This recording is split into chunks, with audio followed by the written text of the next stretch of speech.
You're ready? You really are? A roasted peanuts I got guy. a roasted peanuts. The defense could use a little bit of improvement too.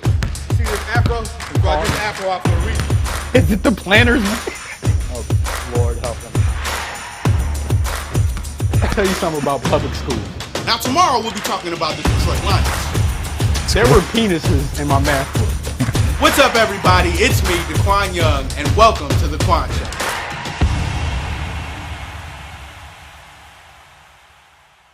What's poppin', people? It is a great, a good, a fantastic Sunday morning. I am your host, Qwan Young. I'm operating out of the lovely Bets TV studio, and I'm here with some great news. The great news is last week, Qwan Young, had a green day of betting, and not like the band Green Day. That means I was in the positive for the first time in my young betting career. That's another pun for you because I'm Qwan Young. In my young betting career last week, I won some money. Now I'm down still a few units, but it's not about winning money for me right now, at least. It's about learning the game so I can be a profitable bettor down the road. I'm really excited. I had a great time. I'm going to show you some of my bets. Now, normally I don't really show the bad bets, which has been throughout the course of this 7 weeks. There have been a lot of them. But last week, I made some moves. First off, I gave you Jaguars money line. I gave you Jaguars +3, and it all worked out. So let's do what I like to call, it's a new segment here. I'm going to show you my bets. I'm going to say, I bet. We're going to show you what I picked last week. Boom. I bet. That's a graphic right there. Last week, Jaguars money line +105, Dolphins and Jaguars under 50.5. Listen, this is one of the first bets I hit in the morning. You saw me live in the studio. Watching the London game. You heard the very bad British accent. Hello, governor. Sporty. It's Tuesday, isn't it, bruv? Excuse me, isn't it, bruv? I gotta get this right. Listen, I could go to the UK and you know how all the UK actors come over here and they take all the gangster roles? I could go over there and be a gangster. I heard you got my money, bruv. Jaguars money line +105, Dolphins, Jaguars under 50. I hit that last week to start off. So basically what I'm going to start trying to do is I'm going to try to build a bankroll early in the morning so I can get a free roll and I can make this a little easier on myself. At one point, I was firing big 8 and 7 leg parlays that weren't even close to hitting. I'm still kind of doing that, but not to the extent where it's going to mess up my entire day of betting. So we got up next my second bet. Excuse me, give me 1 second here.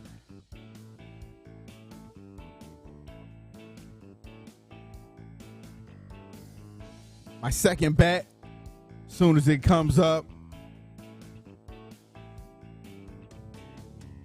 I did another small parlay of favorites.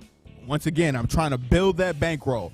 So we're saying Chiefs money line -270, Vikings money line. Kirk Cousins and Sam Darnold really made me sweat that out, and I'm not happy about it. The Vikings should have won that game, and Sam Darnold pulled something out of his cheeks.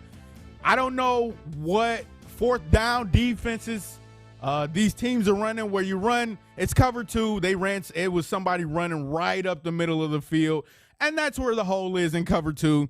So quite naturally, they hit it. They go down and score, and I was in hell for a good portion of the rest of that game. They go to overtime. They get, I don't remember if it was a field goal or a touchdown, but they won, and that's all that matters.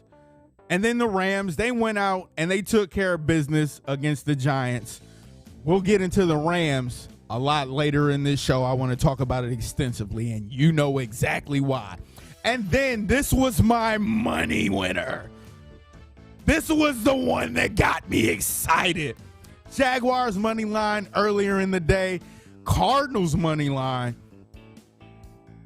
Cowboys money line over the Patriots. Listen, I was stressed the hell out because, as you're going to see here in a couple of seconds, one of the other bets I had with the Cardinals, or the Cowboys, excuse me, it didn't come through for me. So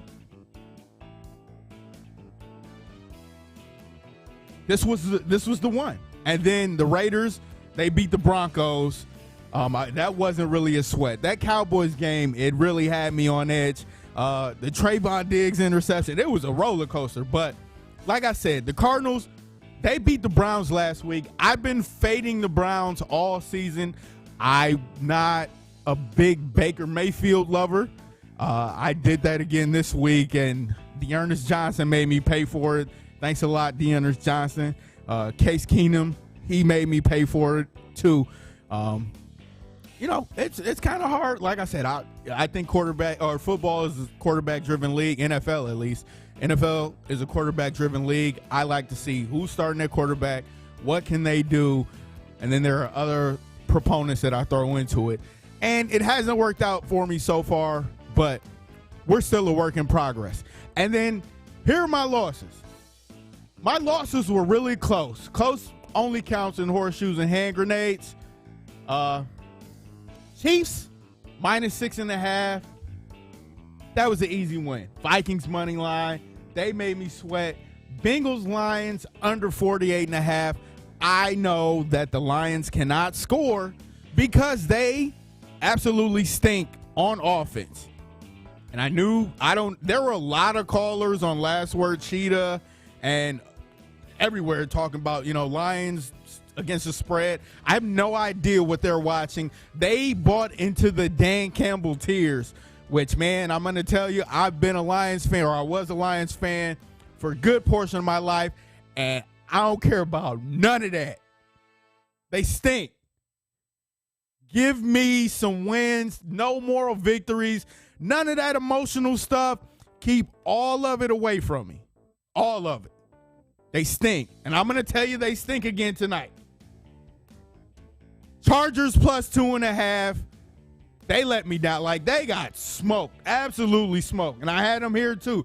Chargers Ravens over 47.5. Chargers money line. And I had the Jaguars money line as a part of it too. Wasn't happy about that one. And then I think this is my final bet. It's going to come up here.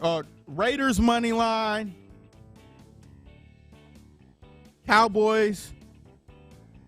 I think that was a money line pick too. And then the Cowboys Patriots under 53.5.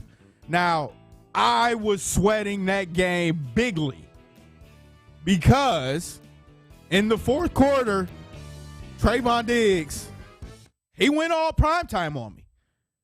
He caught the interception, housed it. I'm sitting pretty. Cowboys are up. Patriots come out. Next series, they go out and up. Trayvon Diggs bites. Safety, I don't know what that safety was doing, but he absolutely knew that I needed him to get a stop because he overplayed a bracket. Now, if you're playing bracket, safety has the inside help, cornerback takes the outside. One guy on an out and up beats two guys. I needed that. I needed that really bad. That money would have been nice, but you win some, you lose some, but you live. You live to bet another day. That was I Bet. Let me know what bets you have for today. 661-515-BETS. Call me. Come and talk to me, my baby. I really want to meet you. That's a little Jodeci for you. 661-515-BETS. Let's talk football. I hate this week's schedule. It's a bunch of nasty, ugly games. And I haven't laid any bets yet. I'm waiting. There are a few games that I like, but I don't really love. The Chiefs and the Titans, that's a game that I really kind of hate, man, because I want to go Titans. First of all, let's talk Derrick Henry. Now, if there's anybody out there making a case for MVP, it is absolutely Derrick Henry. This is how this man is balling. He's at plus 2,800 right now for the MVP odds. I just looked this up this morning on BetMGM, and I honestly think that's kind of low, man. The way that he's playing and the way that he's carrying the Titans, it's kind of amazing. I think in 3 games this season, he has 3+ touchdowns. Last week, beat the Bills defense, #1 ranked rushing defense in the league. Ran all over him. Ryan Tannehill, nowhere to be found. I think he's regressed back. And it's not like a bad regression. It's just he's not the quarterback that's going to lead you to the Super Bowl. He's the quarterback that's going to make the throws and get you to a point where you need to be. But Derrick Henry, he's a gamer. 130 yards per game, 10 rushing touchdowns, 100 on 162 attempts. I'm not good at math. 783 yards with about, 10 more games to go? That seems pretty good. Yet, we have Kyler Murray, who should be in the lead at plus 400. We got Dak Prescott plus 400. Josh Allen plus 450. Tom Brady's still at the top at plus 900. We got Stafford 10-1. Aaron Rodgers right behind him. Lamar Jackson 12-1.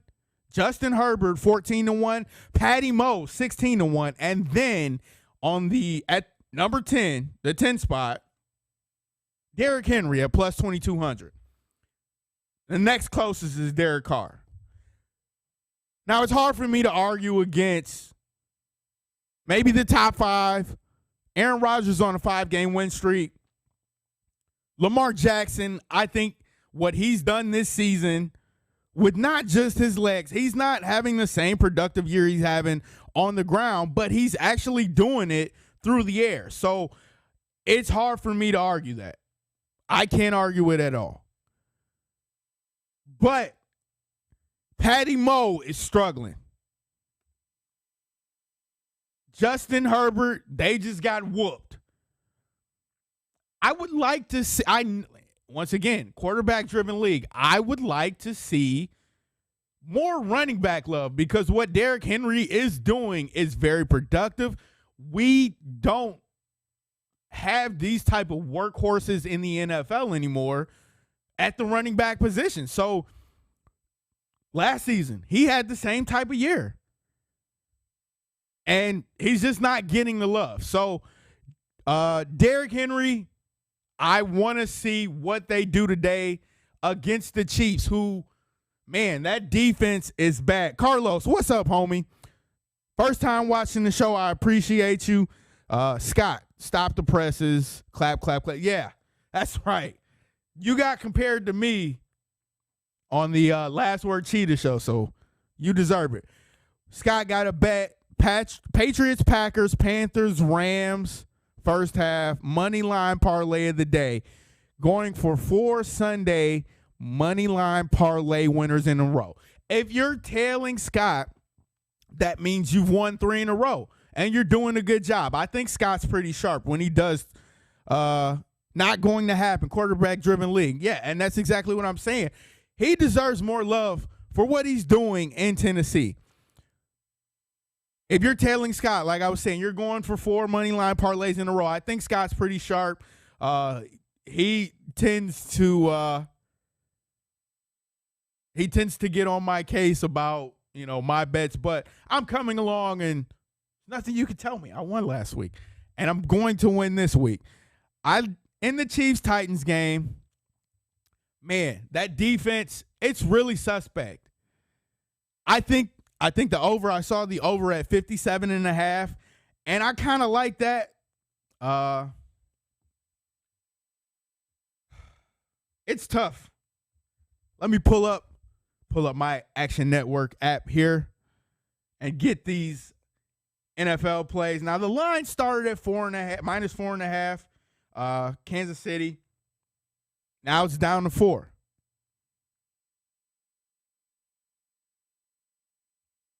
Money line, Tennessee's +172. I like it, man. I tend to look for dogs that I know have a shot and favorites that are a lot. Tennessee has a shot in this. If they can run the ball, they can control the clock. They showed last week that one-play drives are a thing that they can do. They just do it on the ground. Julio's back.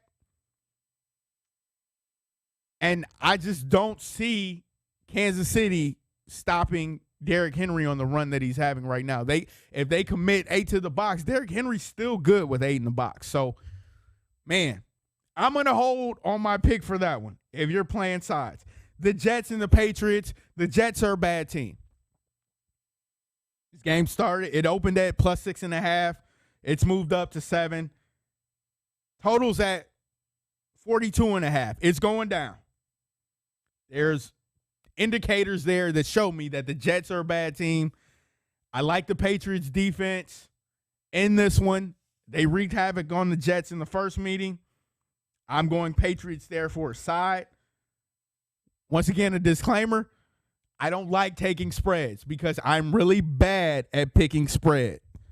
So Carlos says here you got to take KC small number. Not going to see that every day. It's a great point. Normally, big spreads, KC, explosive offense. I don't think Patty Moe's he's just callous with the ball.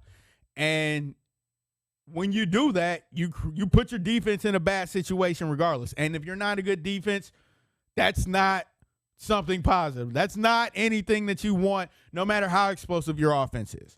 So, like I said, I'm gonna hold off on that. Jets, Patriots, I would take the Patriots side. There's no value really. -324 on the money line. There's no value there. So look at the spread. I think the Jets are a bad team. They've come along. They've come along. And I don't think it's it'll probably be a closer game than what it was when they played in the first meeting. Carolina, New York. Man, listen, once again, I came on this show and said, is Sam Darnold an MVP candidate? And the universe smacked me in the face and told me to shut the hell up. He's not, once again, a quarterback that's going to win you a game. I don't want to call him a game manager, but that's what he is. He won't win you a game outright, but he has the ability to play. And everybody's seen that it was Adam Gase kind of holding him back, but he's still not at that level. And I think as a quarterback, you're playing in the NFL. You need years and years and years of experience to make that leap if you're not an extraordinary athlete. Sam Darnold is not an extraordinary athlete. I'm talking like Mahomes with his arm talent. I'm talking Lamar Jackson with his legs. He's a mediocre quarterback at best, says Carlos. I agree. I think he's mediocre to above average. Like, they're bad quarterbacks. Like, we're going to get into that a little bit later. And they're good quarterbacks. Sam Darnold is in between good and okay, I guess, if that's even a measuring stick. But the Giants stink as well. They're down Saquon again. Kenny Galladay's out. I like Carolina in this one. -3. They opened up. Did they open at +3? Wow. I hope not. No, they're -150 on the money line. I like Carolina. I do not see any Giants upset after they got trounced by the Rams. The Rams are a great defense, great team, but they got trounced last week. And, excuse me, the injuries aren't going to help. Cincinnati, Baltimore. I'm really afraid to talk about this game because I've been fading Baltimore for I don't know why. I just don't. Every game has been close this season, except for last week when they smoked the Chargers, which I thought they would come out after. I forgot who they played the week before, but it was another tough game for Baltimore, and they came out and they dialed up pressure on Justin Herbert. They gave him looks that he hadn't seen. He was frazzled, inaccurate, everything. And it totally shocked me. So playing, or at least this game, I don't know when the regression will hit. I know, like on Last Word Cheat, I'm kind of picking up on things everybody's talking about. Variance, regression, and, how high can they, or how long can they sustain this offense? How much can they keep this up? And I actually saw, on Sunday, I saw some tweets, a couple of guys that, I podcast with on the side. They were talking about Lamar Jackson being in the MVP conversation. And I think it's something that you really honestly have to look at because he is playing a different game. Like I said, he's not tucking and running. He has time to throw the ball. He's settled in there, and he's making the throws that you're supposed to make.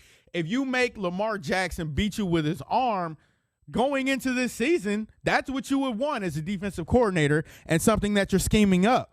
I would absolutely consider Lamar Jackson an MVP candidate. And you saw, as I read off the list, he's top 5 right now. I think he's playing outside of his mind. Lamar is the difference. He's playing at a different level. He doesn't have the touchdown passes to prove it, but he's making the right reads. He's making the right throws. He still can beat you with his legs. He's dynamic, and they're at home. Now, I can't give you home numbers of how everything's playing out this season, but I love Baltimore at home against the Bengals here. It opened at 10, and it's down to 6.5. So there may be some people riding Cincinnati. I think it's a tough game on the road with the way that Baltimore is playing. If there's a side for you, I would absolutely pick Baltimore. On the money line, -276, not really value there. So I think this game at -6.5 right now is where it's at. I think that's a great play. I like the way the Ravens are playing. It's a division game. I've noticed that the games that I bet that have been division games, it's a lot more defense. These are guys that you see two times a year, so there's a lot more familiarity, and you kind of figure each other out through the course of the year. Atlanta, Miami. Oh, man. What an ugly game. The Falcons are coming off a bye week. Miami coming off a loss to the Jaguars in London. There's a level of adjustment from traveling back from London to the United States. When did they get back? How was the week of practice? Blase, blase. But it's Atlanta. This game opened at 3.5. It's down to 1.5. I gotta say, man, I think I bet Atlanta one time this season, and they let me down. I got to go back and check through my bets. I don't really know. The spread is the great equalizer. Carlos here. Carlos is helping me. Carlos running through this. He's running through me with this slate today. Atlanta, Miami. Whew. I think Atlanta can put up points still. Matt Ryan, I mean, I haven't checked the injury report. I don't know who he has back. I don't really. Is Tua toast already? It's hard to tell, but it's not looking good for the boy. He's not, once again, one of those quarterbacks that needs more time, needs more reps. He was coming off an injury last week, which is really tough. I think he played okay. He had a very careless pass, and that kind of changed the tide of the game against the Jaguars. And, you know, those mistakes are costly when you're a young quarterback and you're trying to win games. So, it's so hard for me to trust Atlanta. As far as the spread goes, I like the under there. 47.5. What's that? 24-24. If Atlanta's scoring points, the total's coming down. I think it's a tighter game. I would go with the under there, 47.5. Washington, Green Bay. Man, Green Bay, Aaron Rodgers, what do you say? 5-game win streak, I believe it is. DJ game of the week. Take the over, Atlanta versus Miami. Atlanta offense has gotten better the last few weeks. We're getting some help here. Scott says Atlanta's offense has gotten better the last few weeks. They had a bye week last week. I don't like the over just for the simple fact that I don't know if – let's see if Devontae Parker's playing. If Tua doesn't have weapons, I'm not hype on the over on that one. Jalen Waddle, let me see. Devontae Parker, injury update. I don't really have any. I'll look for it, but if anybody knows if Devontae Parker's playing, if he is, I would lean towards the over because the more you have for Tua, the better. But right now, if he's out, I would steer clear of the over on that. Washington, Green Bay, both defenses are trash.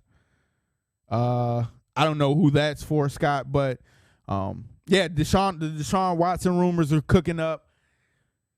But does that really? I don't want to say does that really change. It does change things a lot, but you're coming into a new team. You probably won't see him for another 2 weeks or a week after. I don't think they throw him into the fire just like that. You never really know. Washington football team. Carlos is a fan of the football team. They stink. Taylor Heineke is a backup quarterback. I was riding high on Heineke earlier in the season. I think now that teams have got some tape on him, it's a little obvious that he isn't going to be the starter next year or if they get a suitable replacement. And it's Green Bay. It started at 6.5. It's up to 8.5. Go Green Bay. Ew, did I just say that out loud? That's nasty. Nasty work. No value on the money line, but I'm taking Green Bay here. Philly, Las Vegas. Somebody just hit the total in the Green Bay game. Just went down to 48. Philly, Las Vegas. Now, I do not know on Cheetah, Last Word Cheetah, Daily Show, Monday through Friday, 4 Eastern, 1 Pacific. Please check us out. There were a lot of people betting with Philly. It's down to 2. It opened at 3.5 and it's down to 2. I was on Vegas last week, as you saw in the RA Bet segment, that they lost Gruden. Emotional, bring us together. We're still a team. This is our team type. Overhyped defense is going to get torched by Aaron and company. Absolutely. Miami and Atlanta defenses are bad. Okay. But yeah, Philly, Jalen Hurts is they come alive in the second half. They came alive in the second half against the Buccaneers. Now, we had a really big argument about Sirianni and the analytics and, when to go for two, but they stink. There are a lot of teams in the NFL and head coaches that stink in the NFL. I think the NFL puts out a mediocre product because these coaches they don't make adjustments. They don't maximize the players that they have. They don't utilize them in a correct capacity. They're just out there. Like the way that just Jalen Hurts came out in the second half, where was that all first half? I think the Miles Sanders usage is something that's an issue too. I've seen a lot of people complain about that. But I just don't see Vegas is playing outside their mind. Like, I don't know. Derek Carr, he's number 11 on BetMGM. He was outside the top 10 in the MVP betting. I think he's at he's at 50-1, right behind Derrick Henry. Like, Derek Carr's playing great ball, and Henry Ruggs over the top, man. They're completing the deep ball really, really well. And I know that Philly has a good defense. You want to know, I want to know if Darius Slay is going to be following Ruggs. But, in the slot, that's still a disadvantage for a corner. I don't think Slay plays the slot that well. I haven't really seen tape on it. I don't remember him being in the slot that often in Detroit. So it's hard for me to side with Philly in that sense, just from the simple fact that Vegas can complete the deep ball. I'm not sure if Jordan Jacobs is back, but that would be something to look at. I like Vegas here. There's some value in the money line. I mean, it's minus 125 right now. I like to throw small favorites into money line or into my parlay, so I can get some type of reasonable return. I don't see Philly. I don't know what the market is predicting here.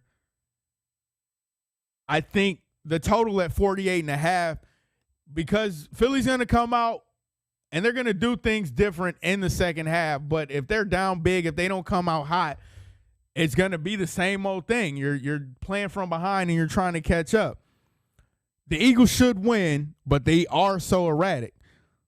I think Vegas rushes the passer well. That kind of creates a bit of a difficulty, though, because, you get those guys who, if they rush the pass really well, Jalen Hurts can beat them with their legs because you get guys rushing upfield, creating run lanes for the quarterback. So it's hard for me to say. It's an interesting game, Vegas-Philly. Vegas at minus 2 may be a play, but Carlos picked Philly on the money line on Last Word Cheetah. So, once again, this week is a really ugly week for me. Honestly, I'm probably going to put Vegas in a parlay on the money line just because I think they're at home. I think you get extra energy from that crowd. And once again, you're riding high off an emotion. Your coach got fired 2 weeks ago, so you got to keep the team together. I think if you could Philly's a bad team. If you could put this win together, you're sitting pretty. Broncos, they're the worst team in the AFC West. You got a chance to move up on the Chiefs. The Chargers lost. You can gain ground there. So I look for Vegas to put together a great game plan. I like Vegas here. Now, I really feel like I should save this game for last, but I'm not going to. Detroit versus LA. If you guys haven't heard, it's not that the bird is the word. It's that I've taken my allegiances from the Detroit Lions to the Los Angeles Rams, only because of Matthew Stafford.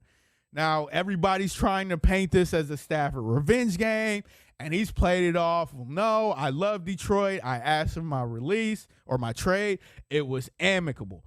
And I'm not one to argue with another man's words. That's what he says it is. It's probably not a revenge game for him. It's absolutely a revenge game for Jared Goff, but who cares? He stinks. Like, he absolutely sucks. I've seen Lions fans call for David Blau to start. David Blau. Now, I don't hate David Blau. David Blau played a really good game. I think it was Thanksgiving 2019 against the Bears. The Lions still lost.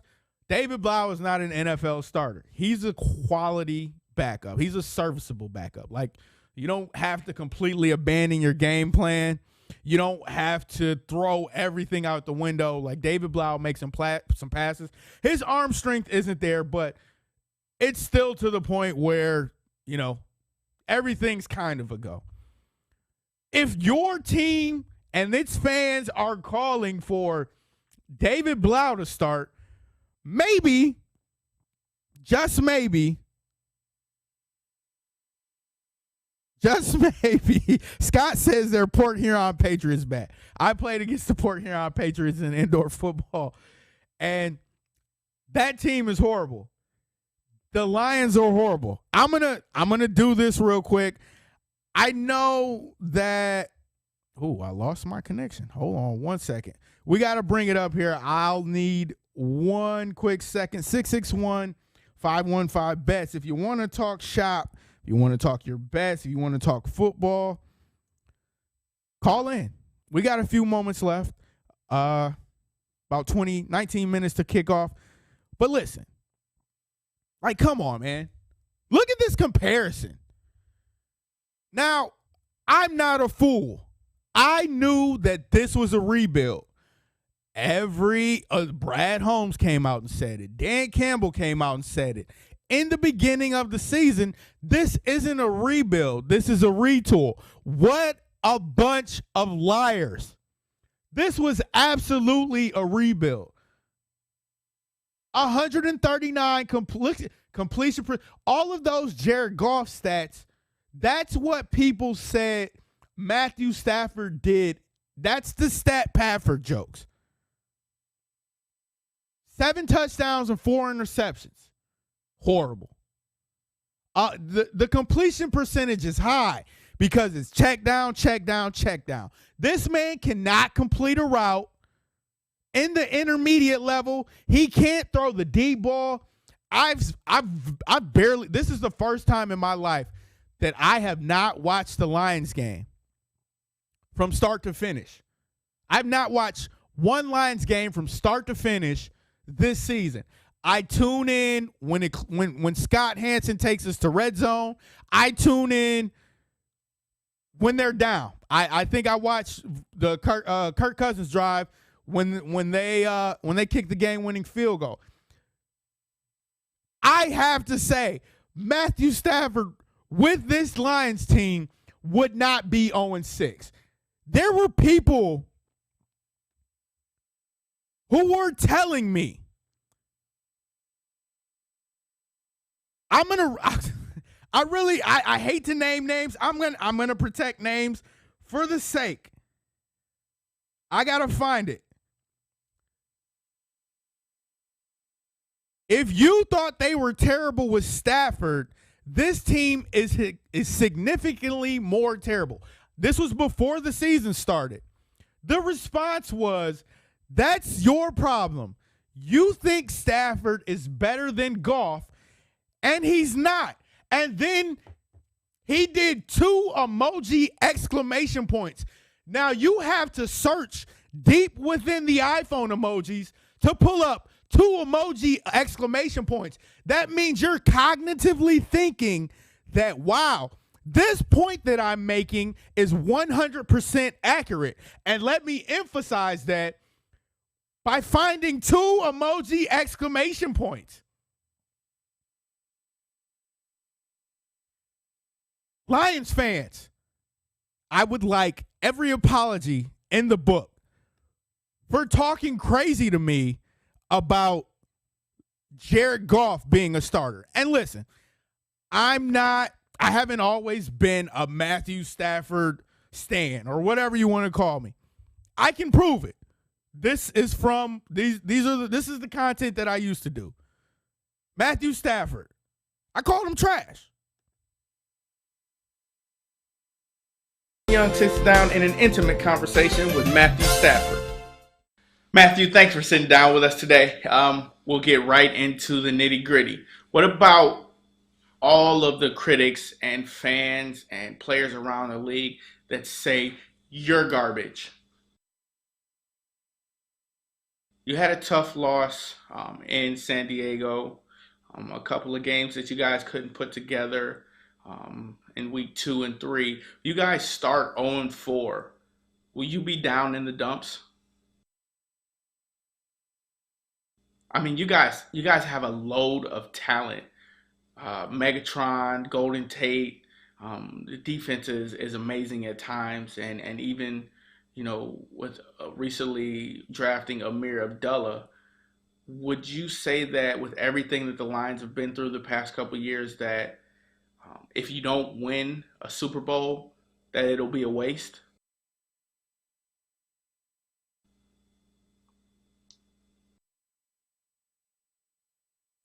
Matt, let's play a word association game. Garbage, trash, trash receptacle, trash bin, garbage juice, Lions. Matt, thanks for sitting down with us today. It was not a waste of time. Up next, a live interview with Tim Tebow. First of all, did you guys hear those puns? That's amazing writing. Shout out to whoever was writing for me back. It was me. Okay, I was the writer. But I haven't always been a big fan of Matthew Stafford. I think earlier in his career, he made a lot of mistakes. He forced the ball. He had a big arm. And I was in agreement with a lot of you. And then I wised up. I saw the play. And then I started making content like this. And with that failed onside kick recovery, the Lions lose again. Sequels suck. This is John Matthew Stafford, quarterback of the Detroit Lions. At age 32, he leads the Lions in all things passing. Games played, completions, yards, touchdowns. You name it, it's Matthew Stafford. But the yards, the touchdowns, the comebacks, none of that stuff matters to you because Matthew Stafford's Lions haven't won, and that's all people see. Matthew Stafford plays at Ford Field, home of the Detroit Lions, the same organization who in the Super Bowl era has literally never won anything. Wayne Fontes has the only playoff win in the Super Bowl era. Since the AFL-NFL merger, the Lions have made the playoffs 12 times, won only a single playoff game, and 3 division titles. The Lions have had 2 of the greatest skill players to ever play the game walk away at an early age because of how bad they are. It's a broken record at this point. Matthew Stafford signed up for this insurmountable task of making the team competitive, and he's done it. They acquired Matthew Stafford via the draft after coming off of a defeated season and firing Matt Miller. The Lions also have a long lineage of great quarterbacks too. Tobin Rowe, Jim Nanowski, Earl Morrall, Milt Plum, George Izzo, Carl Sweet, Bill Munson, Greg Landry, Joe Reed, Gary Daniels, Jeff Comlin, Eric Hipple, John Witkowski, Joe Ferguson, Chuck Long, Todd Hines, Rusty Hilger, Rodney Peete, Eric Kramer, Andre Ware, Scott Mitchell, Dave Craig, Don Mikowski, Charlie Batch, Frank Reich, Gus Farad, Stoney Case, Ty Detmer, Mike McMahon, Joey Harrington, Jeff Garcia, John Kitna, Dan Orlovsky, Dante Culpepper, Drew Stanton, Sean Hill, David Blau, Jeff Driscoll, Chase Daniel. All of these quarterbacks have suited up for the Detroit Lions. Now, my first question to any Lions fan out there who says Matthew Stafford is bad, how in the hell would you know what a good quarterback looks like? You've had 0 examples.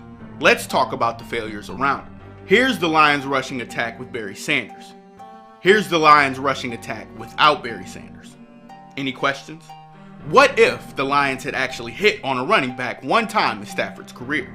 They've drafted a running back 5 times in the first or second round in 10 seasons, and they've missed on just about all. Job at Best showed promise and big play capability. After 22 games in Detroit, Best's career was over due to concussions. Mikel LaShore. The Lions selected him in the second round out of Illinois, and he played in just 17 games. Amir Abdullah is still missing. The only running game he's had was with Reggie Bush and Joy Bell. Just to throw this in there, here I am making Joy Bell's life hell. In the 2013 season, Bush and Bell put up 1,006 yards and 650 yards respectively. The following season, Jim Caldwell in the running game went missing. He's played with one top 5 defense, and everything else has been mediocre. Megatron is considered a top 5 wideout of all time. Matthew Stafford threw him the ball. Even after Megatron left, his production stayed the same. For a quarterback who's dropped back as much as he has, he stayed relatively healthy, playing all 16 games in 8 seasons. He's tough as nails. In another world, the Lions surround Stafford with weapons. They put a defense behind him, and the Lions win the Super Bowl. In the Twilight Zone, the Lions make Matthew Stafford the scapegoat for another Ford letdown. So when you say it's just not working, Stafford can't win, blah, blah, blah, you're right. And that's not because of Matthew Stafford. In a Week 8 game in 2017 against the Steelers, Stafford went 27-45 for 423 yards with 0 touchdowns and 0 interceptions. The Lions kicked 5 field goals that game. There was a play in the fourth quarter where Stafford put a ball perfectly in a hole to Golden Tate. Golden Tate caught the ball and fumbled it, untouched. It's the only metaphor for the Matthew Stafford-led Detroit Lions that I can think of that fits perfectly. Which begs the question, is this Stafford's last season in Detroit? Will the Lions trade the only good quarterback they've had in 60 years away for some draft picks the team will surely miss on? Show me a quarterback the Lions drafted that wasn't absolute garbage. Do I need to read the list again? Under Matt Millen, the Lions drafted in the top 10 6 times. Tanking for top picks will only set your franchise back further if you don't pick the right people. And let's be honest. The solution: draft your quarterback of the future, let him sit behind Stafford, and take the keys afterwards. The Patriots had Tom Brady sitting behind Drew Bledsoe, Steve Young was behind Joe Montana, Aaron Rodgers sat behind Brett Favre. He's brung this lowly franchise back from the depths of hell, and in typical Lions fashion, they've done jack with it. The fans have made him the scapegoat when there's only one name to blame. He should make the decision easy for management and whatever new coach and GM they bring in. Trade me to a contender now. Free Matthew Stafford. Am I a genius or what? Like, I'm not like Einstein level genius. Like, a simple math problem will like completely screw me over. But I call everything. I knew it was over. Like, in the marriage, what parent, when they divorce, what parent do you go with? Do you go with the really toxic parent who ruins everything all the time? Or do you go with the parent that actually does stuff? That's a serious question. How can you, I look at the list. How can you honestly still be a Lions fan after I read off all those lists of names? And you know how I feel about Matt Millen. Anyway, Rams by 1 million. This should be a statement game for Matthew Stafford. This is what you would have got if you put a defense behind me, you gave me a running game, if you actually tried. This is not a revenge game for Stafford. It's a statement game. I am here. I'm trying to win MVP. If you can find a touchdown, I'm about to pull up some touchdown props, which I probably should have done while that was playing. But that video was great, wasn't it? It was amazing. I'm really good at that stuff. I should do more of it. But if you find some, Scott, I know you got some touchdown props for me. Reel them off. Got to hit that real quick. Got to bring that Qwan Show back up. But listen, man, I'm looking. I need to find some touchdown props for Stafford. Let's see. Nothing's up. I ain't got nothing up yet. But I think 2.5 probably, over 2.5 touchdowns, over 24 completions, over 290 yards. Hammer the over. I got about 4 or 5 minutes left here. I'm going to go through the rest of these games, but they're not looking pretty either. Where is the schedule? I got to find the schedule. Hammer the over. Anything like the Lions defense sucked. The offense sucked. I don't know if the total's going to go over unless the Rams go for 50, which I don't think McVay will do that. But I know Stafford's going to try to. Bears, Buccaneers, no Antonio Brown, no problem. I don't think the Bears and Justin Fields are there yet. I look for them to keep the ball on the ground with Lenny, Sunday Night Lenny or whatever Lenny's calling himself now. I think they run the ball. Brady, a couple of ABs out, like I said. Mike Evans, good one still there. If Fields can complete the deep ball or like I just he's not there yet. Like you see flashes at times, but he's still got a couple more weeks to go till I think everything catches, which means as soon as they play, he's going to light their ass up. So always fade Qwan. The Texans and the Cardinals. The Texans are another bad team. I think Kyler Murray still, he's the MVP candidate right now. As much as I hate to say it, I was completely off Kingsbury and Kyler Murray, but those boys are balling. Nothing the Texans are going to be able to do. How much longer can they sustain their high level of play is the question, but they seem untouchable right now in the AFC or in the NFC. Between what? The Bucks, the Rams, the Cardinals, who else? Take the over. Longest pass, over 39.5. I think that was for the Stafford and the Rams. But, man, who else?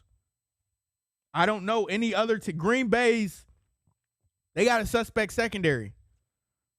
They're not like that. It's really a 3-team race. 49ers Colts on Monday night. Is that Monday night or Sunday night?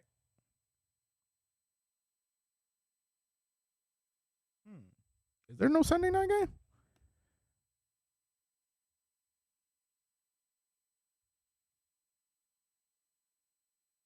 Let me check this out. NFL schedule. I had it up. That's Patriots, Bears, Bucks, Texans, Cardinals, Saints, Seahawks. That's a Sunday night game. Or Monday night game, sorry. Colts, 49ers. Man. Very ugly. I got to go. I don't know, man. I got to go with 49ers on that one. Let's see where it opened. It opened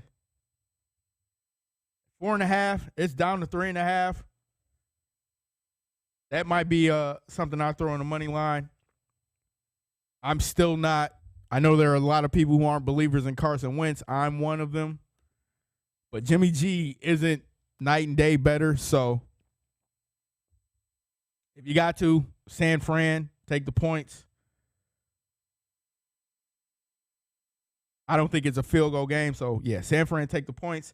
And then we got New Orleans, Seattle. That's an ugly one, but the Saints have been so inconsistent. It opened at 3. It's up to 4.5. I think the market's moving towards New Orleans, if I can tell.